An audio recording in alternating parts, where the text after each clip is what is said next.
আসসালামু আলাইকুম। সংবাদে আপনাদের সবাইকে স্বাগত জানাচ্ছি। আমি ফিরোজ তোহা। শুরুতেই আরবে কেবলস সংবাদ শিরোনাম। দখলদার ইসরায়েলি বাহিনী এবং নিরীহ ফিলিস্তিনি ও হুতি ইরানের মধ্যে ভয়াবহ যুদ্ধ চলছে। আর এই মুহূর্তে আমাদের হাতে এসেছে যুদ্ধের সবথেকে গুরুত্বপূর্ণ তাজা আপডেট সংবাদ। প্রথমেই জানাবো, ইয়েমেন থেকে ইসরায়েলে ক্ষেপণাস্ত্র নিক্ষেপ, প্রধান বিমানবন্দর বন্ধ ঘোষণা। ইয়েমেন থেকে ইসরায়েলের দিকে ক্ষেপণাস্ত্র ছোড়া হয়েছে। এতে ইসরায়েলের প্রধান আন্তর্জাতিক বিমানবন্দর বেন গুরিয়ন বিমানবন্দর সমস্ত ফ্লাইট চলাচল বন্ধ হয়ে গেছে। এতে ইহুদিবাদী ইসরায়েলের অন্তত লক্ষ লক্ষ মানুষ বাংকারে আশ্রয় নিয়েছে। এরপর জানাবো, কাতারের দোহারে আলোচনায় অগ্রগতি না থাকায় গাজায় আরও বড় হামলা জোরদার করেছে ইসরায়েল। গাজার উত্তর ও দক্ষিণ অঞ্চলে স্থল অভিযান আরও জোরালো করেছে ইসরায়েলের সেনাবাহিনী। আজ এই তথ্য জানিয়েছে ফিলিস্তিনের স্বাস্থ্য মন্ত্রণালয়। রাতভর অভিযানে অন্তত 130 জন নিরীহ ফিলিস্তিনি নিহত হয়েছে। এদিকে স্থলপথে রপ্তানিতে ভারতের নিষেধাজ্ঞা, বেনাপোলে আটক 36টি ট্রাক গার্মেন্টসের পণ্য। নিজেদের ভূখণ্ডের উত্তর অঞ্চল ও পূর্বাঞ্চল দিয়ে প্রক্রিয়াজাত খাদ্য, ফলমূল সহ বেশ কিছু বাংলাদেশি ভোগ্যপণ্য আমদানি বন্ধ রাখায় ভারতীয় ঘোষণার প্রভাব পড়েছে দেশের সর্ববৃহৎ স্থলবন্দর বেনাপোলে। সেখানে আটকে গেছে বাংলাদেশের গার্মেন্টসের পণ্য বোঝায় অন্তত 36টি বাংলাদেশি ট্রাক।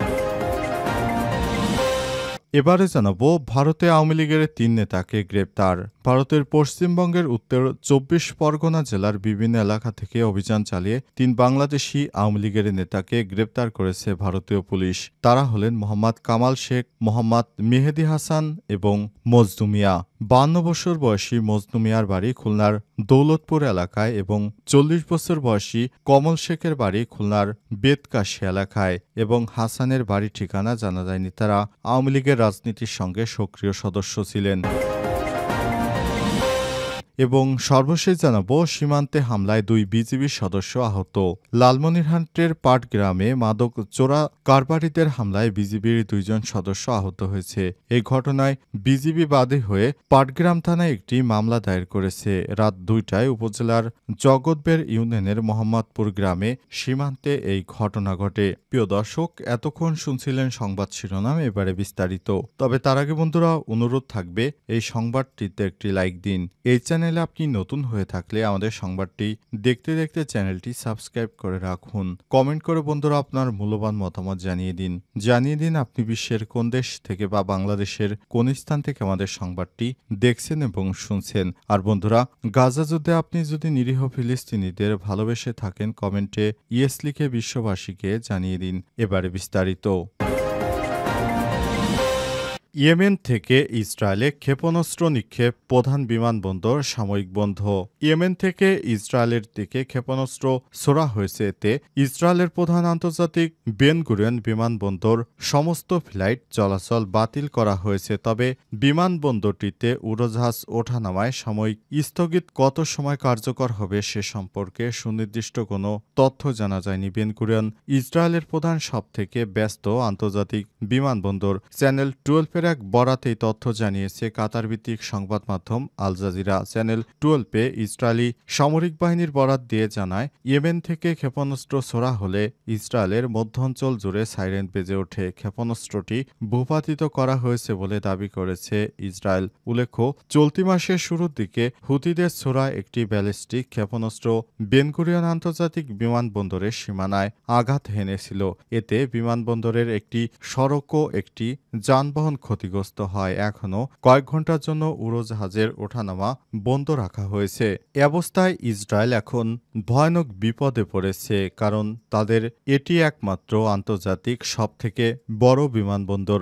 এটি যদি বন্ধ থাকে তাহলে ইসরায়েলের কোটি কোটি ডলারের রপ্তানি বাণিজ্য নষ্ট হয়ে যাবে। অবস্থায় তারা দিশেহারা হয়ে পড়েছে। হুতিদের হামলার ফলে ইসরায়েল জুড়ে ব্যাপক আতঙ্ক বিরাজ করছে।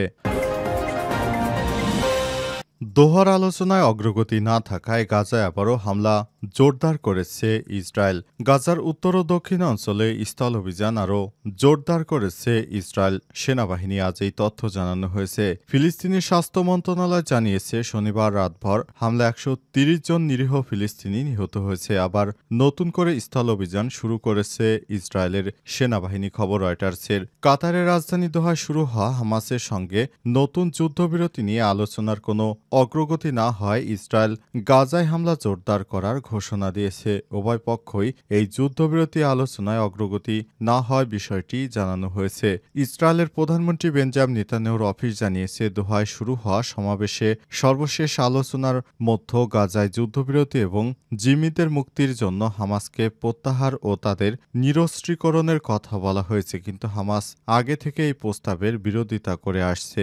ইসরায়েলের একজন সিনিয়র কর্মকর্তা জানিয়েছেন পূর্ব ঘোষণা অনুযায়ী ইসরায়েল তার প্রস্তাবে কিছুটা নমনীয় থাকলেও হামাস তা মেনে নেয়নি। ফলে এ নিয়ে কোনো অগ্রগতি এখনো হয়নি। ইসরায়েলের সেনাবাহিনী জানিয়েছে গত সপ্তাহ থেকে গিডিয়নের রথ নামে গাজায় যে স্থল অভিযান শুরু হয়েছে এর মাধ্যমে ৬৭০ জনের বেশি হামাস সদস্যকে লক্ষ্য করে হামলা চালানো হয়েছে। এতে ডজনখানেক হামাস সদস্য নিহত হয়েছে। ফিলিস্তিনি স্বাস্থ্য মন্ত্রণালয় কর্তৃপক্ষ জানিয়েছে নারী ও শিশুসহ শতাধিক মানুষ নিহত হয়েছে। দোহার আলোচনা নিয়ে প্রশ্ন করা হলে হামাসের একজন কর্মকর্তা রয়টার্সকে জানিয়েছেন ইসরায়েলের প্রস্তাবে কোনো পরিবর্তন নেই। তারা যুদ্ধবন্ধের নিশ্চয়তা ছাড়াই জিম্মিদের মুক্তি চাইছে। তিনি আরও বলেছেন সব জিম্মিদের তখনই মুক্ত করে দেওয়া হবে যখন গাজা পুরোপুরি যুদ্ধবন্ধ, ইসরায়েলি সৈন্যদের প্রত্যাহার এবং গাজায় ত্রাণ সরবরাহ চালু ও ফিলিস্তিনি কারাবন্দীদের ফেরত দেওয়া হবে। স্থলপথে রপ্তানিতে ভারতের নিষেধাজ্ঞা। বেনাপোলে আটকে গেল ৩৬টি ট্রাক গার্মেন্টসের পণ্য। নিজেদের ভূখণ্ডের উত্তর ও পূর্বাঞ্চল দিয়ে প্রক্রিয়াজাত খাদ্য, ফলমূল সহ বেশ কিছু বাংলাদেশি ভোগ্যপণ্য আমদানি বন্ধ রাখায় ভারতীয় ঘোষণার প্রভাব পড়েছে দেশের সর্ববৃহৎ স্থলবন্দর বেনাপোলে। রোববার ১৮ মে এই বন্দরে আটকে গেছে গার্মেন্টস পণ্য বোঝাই ৩৬টি বাংলাদেশি ট্রাক। ভারতে প্রবেশের অপেক্ষায় সব পণ্য বোঝাই ট্রাক এসেছিল বেনাপোলে। এর মধ্যে ঢাকার মৌসুমী গার্মেন্টস ও স্কয়ার ফ্যাশন নামের দুটি রপ্তানিকারক প্রতিষ্ঠানের ২ ট্রাক তৈরি পোশাক রয়েছে। প্রতিষ্ঠান দুটির প্রতিনিধিরা জানিয়েছেন ভারতে রপ্তানির উদ্দেশ্যে রোববার সকালে যশোরের বেনাপোল স্থলবন্দরে প্রবেশ করে, কিন্তু রাতে স্থলপথে বাংলাদেশ থেকে তৈরি পোশাক আমদানিতে ভারতের নিষেধাজ্ঞার কারণে পণ্যের চালান ভারতে প্রবেশ করতে দেয়া হয়নি। ঢাকায় তৈরি পোশাক রপ্তানিকারক প্রতিষ্ঠান জেকে এন্টারপ্রাইজের স্বার্থাধিকারী জাহাঙ্গীর আলম বলেছেন বেনাপোল স্থলবন্দর দিয়ে এক ট্রাক তৈরি পোশাক কলকাতায় পৌঁছাতে শুল্কায়ন, জিএসটি, ট্রাক ভাড়া, সি&এফ